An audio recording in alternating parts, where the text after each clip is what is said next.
ಎಲ್ಲರಿಗೂ ನಮಸ್ಕಾರ. ರಿಯಾಸ್ ಕಿಚನ್ಗೆ ಸ್ವಾಗತ. ನಾನಿವಾಗ ಸ್ವಲ್ಪ ತುಂಬ ಚಳಿ ಮತ್ತು ಥಂಡಿ, ಶೀತ, ಕೆಮ್ಮು ತುಂಬ ಇರುತ್ತಲ್ಲ ಮಕ್ಕಳಿಗೆ, ದೊಡ್ಡವರಿಗೆ, ನಾನು ಒಂದು ಕಷಾಯವನ್ನು ಮಾಡಿ ತೋರಿಸ್ತಾ ಇದ್ದೇನೆ.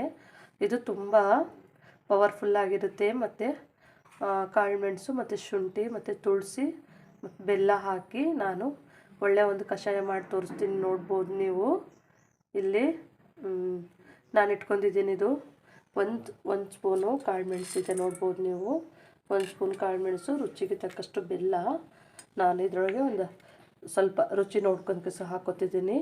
ಇಲ್ಲೊಂದು 5ರಿಂದ 6 ತುಳಸಿ ಎಲೆ ಇದೆ. ಇದು ಕೆಂಪು ತುಳಸಿ ತೊಗೋಬೇಕು ನೀವು, ಅದು ಒಳ್ಳೆಯದು ಔಷಧಿಗೆ. ಮತ್ತು ಶುಂಠಿ ನೋಡಿ, ನಾನು ಶುಂಠಿ ಸ್ವಲ್ಪ ಜಾಸ್ತಿ ಇಟ್ಕೊಂಡಿದ್ದೀನಿ. ಇದು ನಾಟಿ ಶುಂಠಿ, ತುಂಬ ಇದು ಸ್ಟ್ರಾಂಗ್ ಇರುತ್ತೆ.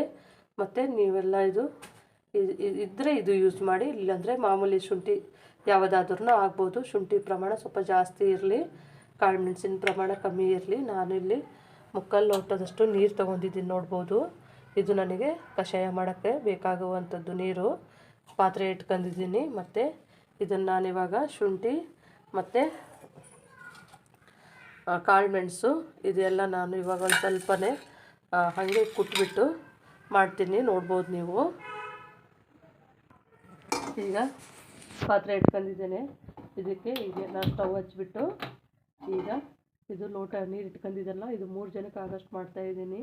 ಇದು ಒಂದು 5 ನಿಮಿಷ ಚೆನ್ನಾಗಿ ಕುದಿ ಬಂದಾಗೆ ನೀವು ಎಲ್ಲ ಒಂದೊಂದೇ ಹಾಕ್ಕೊಂತ ಹೋದರೆ ನಿಮಗೆ ಒಂದು 5 ನಿಮಿಷದಲ್ಲಿ ಒಳ್ಳೆ ಕಷಾಯ ರೆಡಿ ಆಗುತ್ತೆ. ಮತ್ತು ಇದು ಟೇಸ್ಟ್ ಸ್ವಲ್ಪ ಖಾರ ಖಾರ ಇದ್ದರೆ ಅದು ಕಡಿಮೆ ಮಾಡಬೇಕನ್ನೋ ಸಲುವಾಗಿ ನಾನು ಇಲ್ಲಿ ಇವಾಗ ಕಾಳುಮೆಣಸು ಹಾಕ್ತಾಯಿದ್ದೀನಿ, ನೋಡ್ಬೋದು ನೀವು. ಕಾಳುಮೆಣಸು ಇದು ಹಾಕಿಬಿಟ್ಟು ನಾನು ಇದು ರೊಟ್ಟಿ ಕಲ್ಲಿದೆ, ಇದ್ರ ಮ್ಯಾಗೆ ತೋರಿಸ್ತಾ ಇದ್ದೀನಿ. ನಿಮ್ಮಲ್ಲಿ ಪುಟಾಣಿ ಇದ್ದರೆ ಕುಟ್ಕೋಬೋದು. ಮತ್ತು ಏನೂ ಇಲ್ಲ ಅಂತಂದರೆ ಗ್ಯಾಸ್ ಇದ್ರ ಮ್ಯಾಗೆ ಈ ಥರ ಮಾಡ್ಬೋದು, ಹಿಂಗೆ ಮಾಡ್ಬೋದು, ಮತ್ತು ಹಿಂಗೆ ಹೊಡ್ಕೋಬೋದು. ಈ ಥರ ನೋಡಿ, ಪುಟಾಣಿ ಒಳಗೆ ಹಾಕಿದ್ರೆ ಅದು ಒಂದೊಂದು ಇದಾಗುತ್ತೆ, ಒಂದೊಂದು ಪುಡಿ ಆಗುತ್ತೆ, ಒಂದೊಂದು ಪುಡಿ ಆಗೋದಿಲ್ಲ. ಅದಕ್ಕೆ ನಾನು ಈ ಥರ ತೊಗೊಂಡ್ರೆ ನಾವು ಪೂರ್ತಿನೂ ಕುಟ್ಕೊಳ್ಳೋದು ಬೇಡ, ಪೂರ್ತಿನೂ ಹೊಡ್ಕೊಳ್ಳೋದು ಬೇಡ. ಈ ಥರ ನೋಡ್ಬೋದು ನೀವು. ನೋಡಿರಿ, ನಂದು ಫುಲ್ ಎಲ್ಲ ಪುಡಿ ಮಾಡಿದ್ದೀನಿ, ನೋಡ್ಬೋದು. ಇವಾಗ ನಂದೆಲ್ಲ ಪುಡಿ ಆಗಿದೆ ನೋಡಿರಿ. ಕಾಳುಮೆಣಸು ಫುಲ್ ಎಲ್ಲ ಹೊಡ್ಕೋಬೇಕು ನೋಡಿರಿ. ಈ ಥರ ನಾನು ಇಟ್ಕೊತಾ ಇದ್ದೀನಿ. ಇದು ನೀರು ಕುದಿ ಬರಬೇಕಾದ್ರೆ ನಾನು ಇದನ್ನು ಆ ನೀರಿಗೆ ಹಾಕೋತೀನಿ. ಇದು ಸ್ವಲ್ಪ ತುಂಬ ಸ್ಟ್ರಾಂಗ್ ಆಗಿರುತ್ತೆ.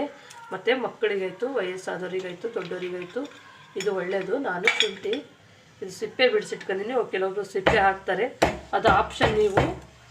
ನಿಮಗೆ ಬೇಕಾದರೆ ನೀವು ಸಿಪ್ಪೆ ಬಿಡಿಸಿ ಹಾಕ್ಕೋಬೋದು, ಇಲ್ಲಾಂದರೆ ಹಾಗೇನೋ ಹಾಕೋಬೋದು, ಯಾರ್ಯಾರು ಇಷ್ಟ ಇರುತ್ತೆ. ಆದರೆ ನಾನು ಮಾತ್ರ ಈ ಥರ ತೊಳೆದ್ಬಿಟ್ಟು ಸಿಪ್ಪೆ ಇದು ಮಾಡಿ ಹಾಕೋದು.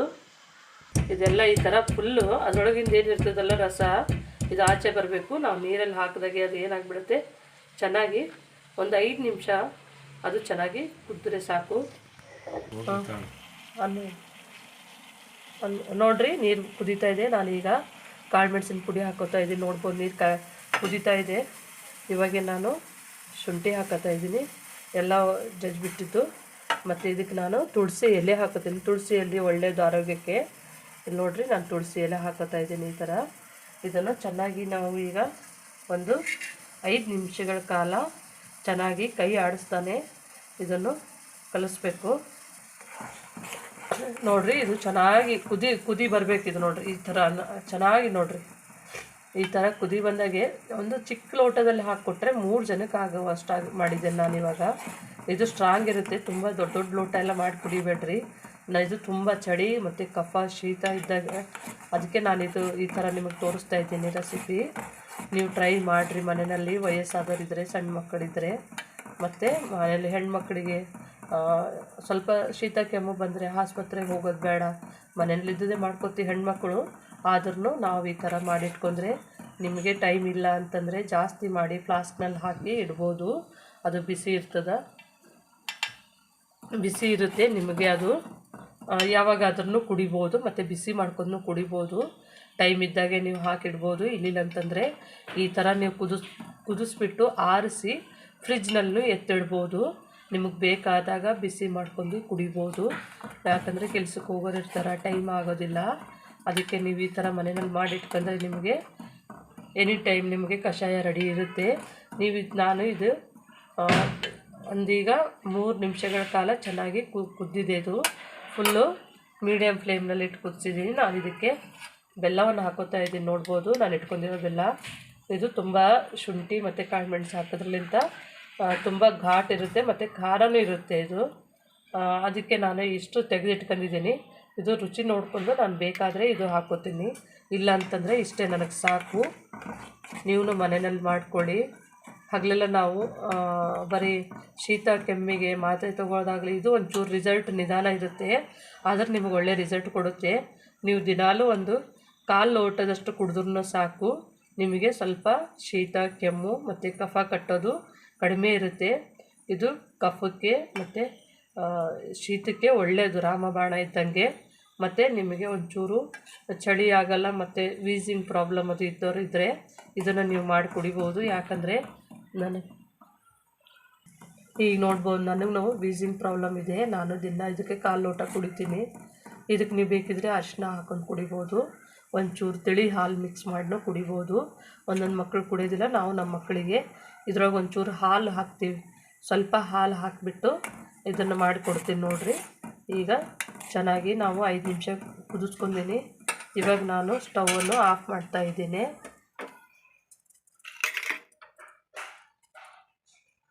ನೋಡಿ, ನಾನೀಗ ನಮ್ಮ ಮಕ್ಕಳಿಗೆ 3 ಜನ ಮಕ್ಕಳಿಗೆ ಅಂತ ಏಕೆಂದರೆ ಮಾಡ್ತಾಯಿರೋ ಕಷಾಯ ಇದು. ಮತ್ತು ನನಗೂ ಬೇಕು, ಅವ್ರಿಗೂ ಬೇಕು, ಅದಕ್ಕಾಗಿ ನಾನು ಮಾಡ್ತಾಯಿರೋದು. ಇದು ಯಾಕೆ ನಾನು ಇಷ್ಟಿಷ್ಟ ಹಾಕ್ಕೊಂಡಿದ್ದೀನಿ ಅಂತಂದರೆ, ಇದು ಸಣ್ಣ ಮಕ್ಕಳಿದ್ದಾರಲ್ಲ ಅವರಿಗೆ ಜಾಸ್ತಿ ಘಾಟ್ ಅಂದರೆ ಆಗೋದಿಲ್ಲ. ಅದಕ್ಕೆ ನಾನು ಈ ಥರ ಹಾಕ್ಕೊಂಡು ಇದಕ್ಕೆ ಒಂದು ಚೂರು ಹಾಲು ಹಾಕ್ತೀನಿ. ನಿಮಗೆ ಬೇಕಿದ್ದರೆ ಹಾಲು ಹಾಕ್ಕೋಬೋದು, ಇಲ್ಲ ಅಂತಂದರೆ ಡೈರೆಕ್ಟ್ ನೀವು ಅದೇ ಥರನೇ ಕುಡಿಬೋದು. ಇದು ತುಂಬ ಒಳ್ಳೆಯದು. ನಾನು ಇದೇ ಥರನೇ ಕುಡಿತೀನಿ. ಇದು ಹಾಲು ಕಾಯಿ ಸಾರಿಸಿದ ಗಟ್ಟಿ ಹಾಲಿದೆ, ನೋಡ್ಬೋದು. ಇದು ಮಕ್ಕಳು ಈ ಥರ ಮಾಡಿದ್ರೆ ಕುಡಿತಾರೆ, ನೋಡ್ಬೋದು ನೀವು. ಗಟ್ಟಿ ಹಾಲಿದೆ, ಕೆನೆ ಬರ್ತಾ ಇದೆ, ಅದಕ್ಕೆ ನಾನು ಈ ಥರ ಸ್ವಲ್ಪನೇ ಹಾಕ್ತಾಯಿದ್ದೀನಿ. ನೋಡ್ಬೋದು, ಕೆನೆ ಕಟ್ಕೊಂಡಿದೆ ನೋಡಿರಿ. ಮಕ್ಕಳಿಗಾಯಿತು ದೊಡ್ಡವರಿಗಾಯಿತು ಕಷಾಯ ರೆಡಿ ಆಯಿತು. ವಿಡಿಯೋ ಫುಲ್ ನೋಡಿ, ಮತ್ತು ಏನು ಟಿಪ್ಸ್ ಇರ್ತೋ ಅದು ತೊಗೊಳ್ರಿ, ಫಾಲೋ ಮಾಡಿರಿ. ಆರೋಗ್ಯಕರವಾದಂಥದ್ದು ನಿಮ್ಮ ಮನೆಯಲ್ಲೂ ಕಷಾಯ ಮಾಡ್ಕೊಂಡು ಕುಡಿಬೋದು. ನಮ್ಮ ವಿಡಿಯೋನ ಸ್ಕಿಪ್ ಮಾಡೋದೇ ನೋಡಿ. ಯಾವಾಗಲೂ ನಮಗೆ ಲೈಕ್ ಮಾಡಿ, ಸಬ್ಸ್ಕ್ರೈಬ್ ಮಾಡಿ, ಕಮೆಂಟ್ ಮಾಡಿ ಹೇಳಿ. ಎಲ್ಲರಿಗೂ ವಿಡಿಯೋನ ನೋಡೋದಕ್ಕಾಗಿ ಧನ್ಯವಾದಗಳು.